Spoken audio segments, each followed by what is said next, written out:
Senator Grace po is next. Thank you, Madam Chair.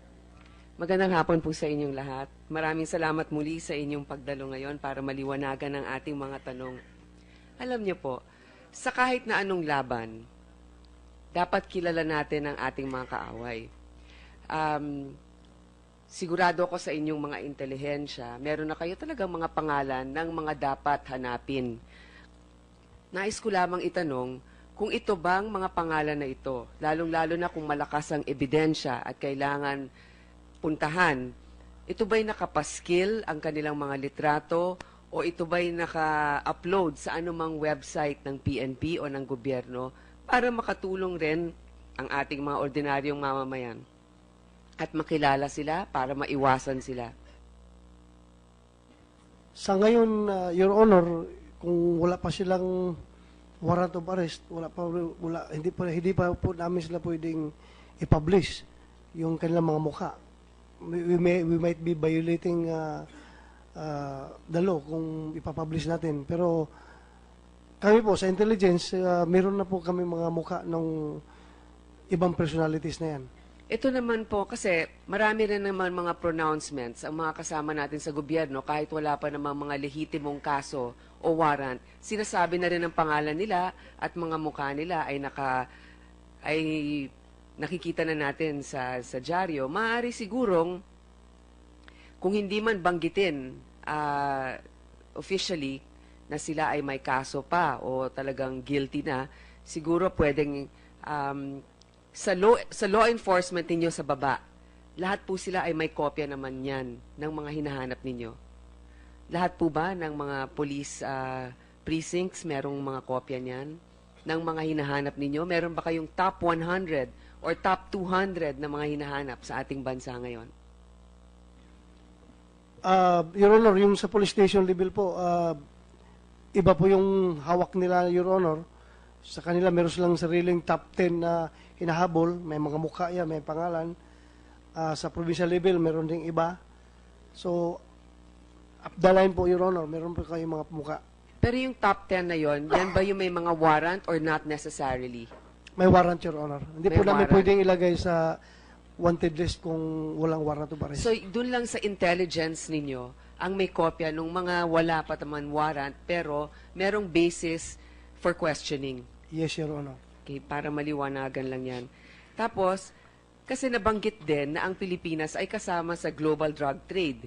Hindi ba mismo ang ating Pangulo sinabi rin na marami nga sa mga big time, wala na dito sa ating bansa, nasa ibang bansa, o kaya galing sa ibang bansa. So, meron po ba kayong pakikipagtulungan o ugnayan sa intelihensya halimbawa ng China para matukoy kung sino-sino itong mga ito na naririto sa Pilipinas o may kaugnayan sa Pilipinas? Yes, Your Honor. So meron kayong pakikipagtulungan. Yes, sir. Sila po ba ay maayos naman na nakikitungo sa atin tungkol dito? They're expressing their desire to help us. But I cannot readily say na to what extent yung kanilang pwede ibigay. Kasi hindi po natin hawak yung utak na, Your Honor. At sa tingin niyo ba pinoprotektahan rin nila ang kanilang mga mamamayan at ayaw din nilang masyadong tulungan tayo? At sa ngayon, Your Honor, very aggressive po sila sa kanilang pag-offer ng services sa atin. Every now and then, tumatawag sa atin at ikipag-meeting. Pero bang Chinese triad dito na nag-ooperate sa droga?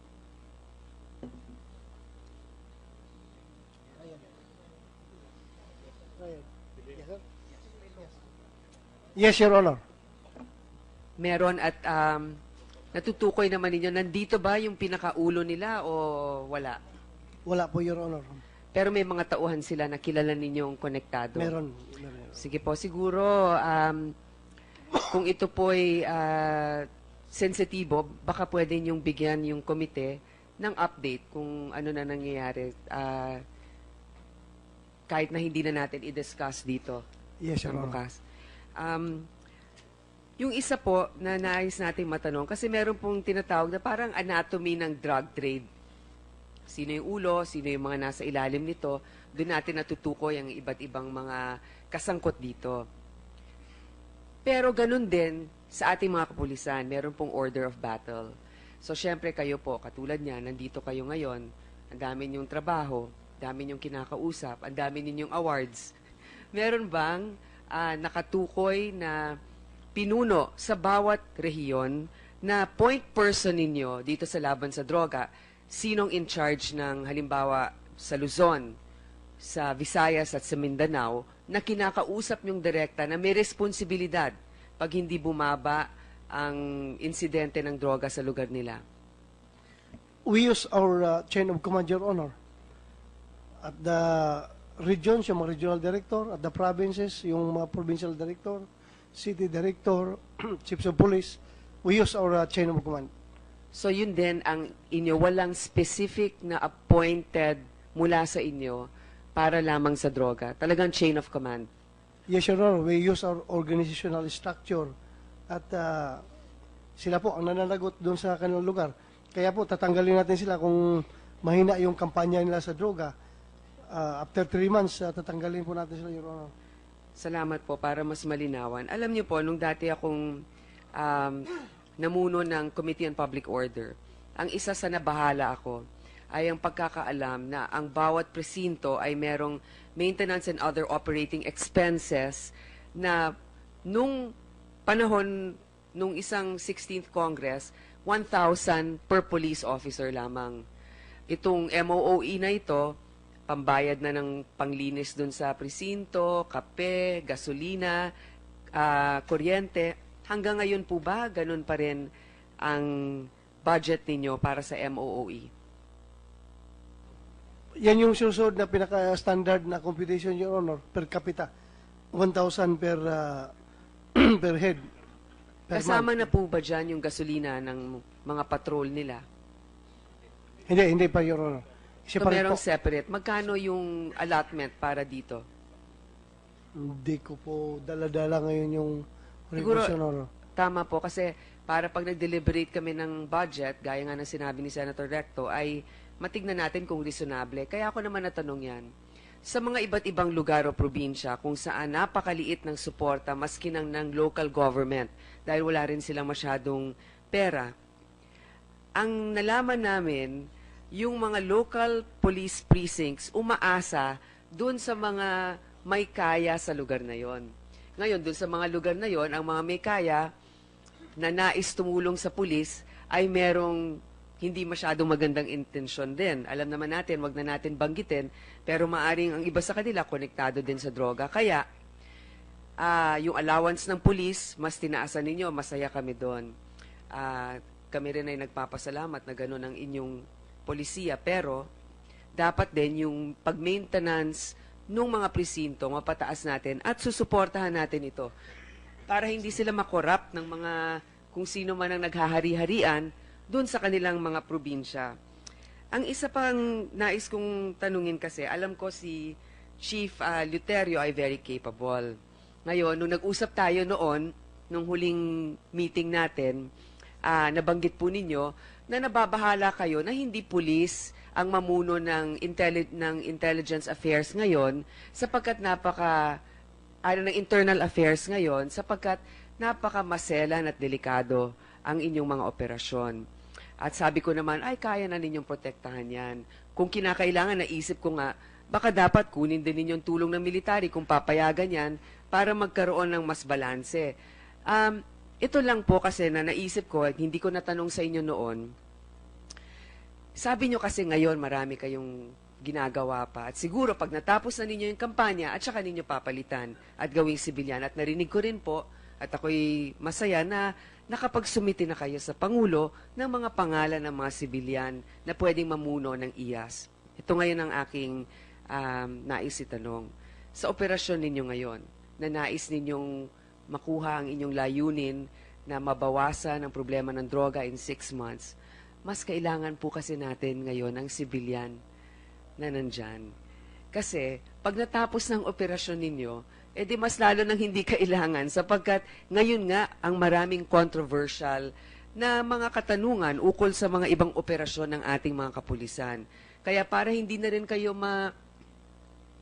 mapulaan, sa tingin ko mas maganda yon. At si Chief Lutero, pwede naman kasing side by side sila doon eh. Ewan ko kung ano yung struktura ng intelligence. Wala po akong question sa inyong kapabilidad, sir. Ito lang po talaga yung nakasaad.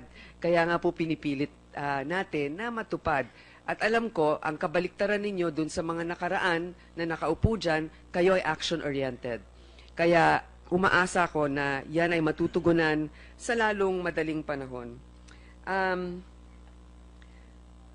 Nais ko rin pong tanungin,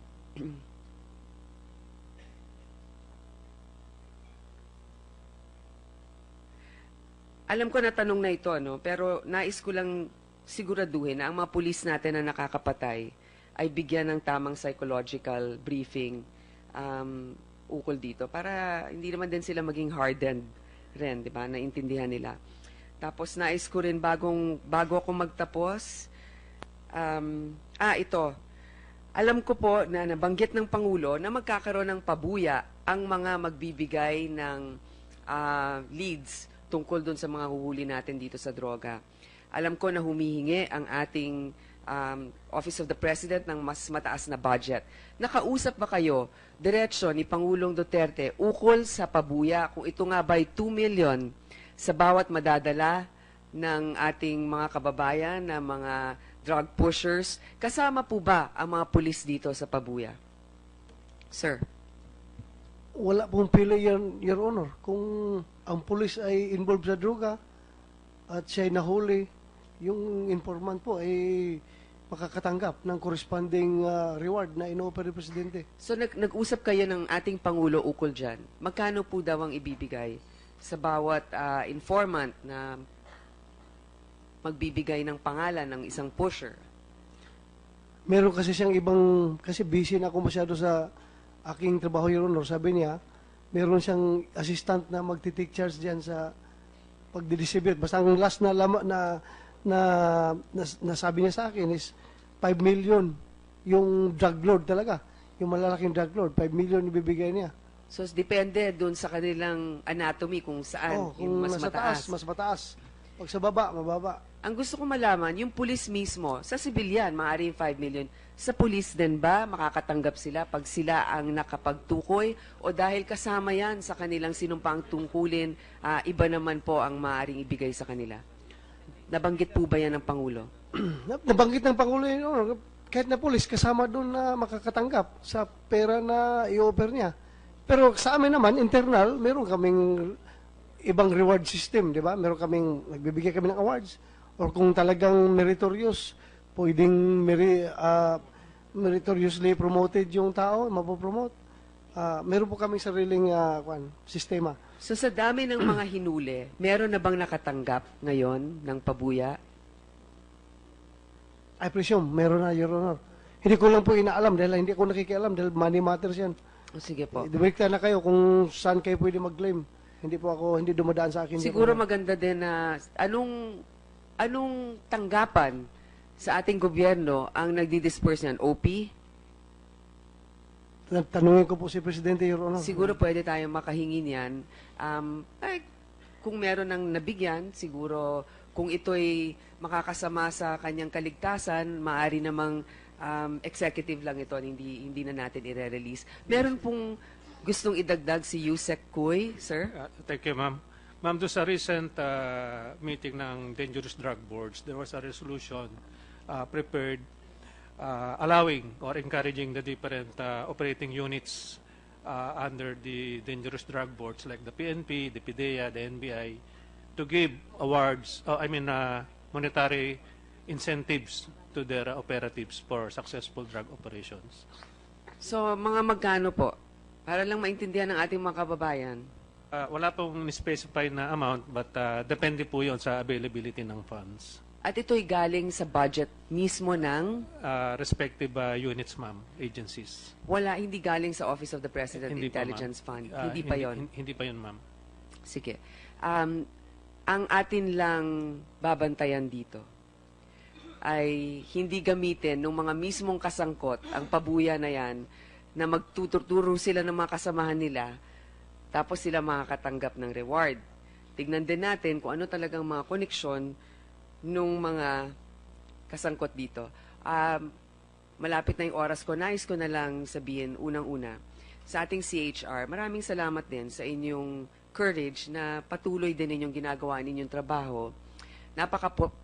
Napaka-popular ng laban sa droga. At gusto natin, lalo na bilang mga magulang, na maging ligtas ang ating mga anak. Pero kasama din nun ang kaligtasan ng bawat inosenteng mamamayan. At kailangan kayo dyan. Sa atin naman pong mga kapulisan, ang aking mataas na paghanga at respeto sa inyo noon pa man. Nung kayo iniimbestigahan ko, kasama ko nga si General Magalong dyan sa Mamasapan noon pa. Alam ko delikado din ang inyong trabaho. General De La Rosa, kung meron akong masasabi tungkol sa inyo, nakakausap niyo ang ating mga kababayan at naiintindihan kayo. At yan ay napakahalaga para mabigyan sila ng kapanatagan. Pero paalala rin na ang kapangyarihan paminsan ay nakakalinlang. At pagkat ikaw ay libutan ng mga tao na mga kasama mo lang palagi, baka makalimutan natin ang ating talagang mandato na talagang tulungan ng ating mga kababayan, lalong-lalo na ang mga walang laban. Kaya muli, maraming salamat sa inyong mga ginagawa para sa ating bayan, lalong-lalo na ang mga walang laban. Salamat. Thank you, Senator Grace. Senator Kiko Pangilinan? Senator Gordon. Dick Gordon. Madam Chair, can I go to the comfort room, please? Yes, certainly. Kanina pa ko, That sir. is- Kanina that pa is ko, your- ma'am. Ihi na talaga ako eh. That is your human right. Pwede mo? Yeah. Salamat po, Madam Chair. You need 1 minute? 2 minutes suspension.